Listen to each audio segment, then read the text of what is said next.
Africa. West Africa was discovered come 1471 when the Portuguese captains first reached the coast of modern Ghana between the mouths of Ankobra and Volt rivers.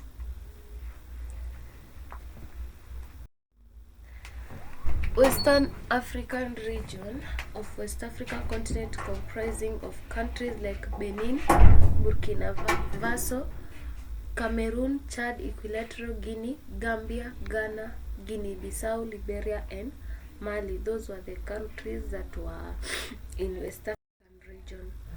West African populations were considerably mobile and interacted with one another throughout the population history of West Africa. We are going to look at the periods of West African history, and the first period we are going to look at is the pre-colonial era.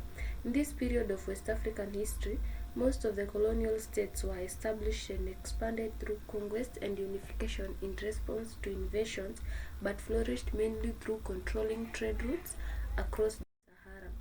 The other period is during the pre-colonial period, West Africa was dominated by three empires, and the empires were Ghana, Mali, and Songhai, and also the discovery of how the trans-Saharan gold trade helped the three empires.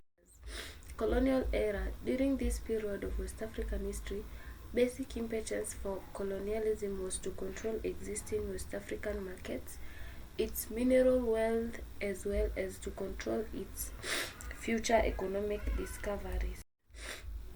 The European powers colonized much of Africa and Southeast Asia. During the decades of imperialism, the industrializing powers of Europe viewed African and Asian continents as reservoirs of raw materials, labor, and territory for future settlement.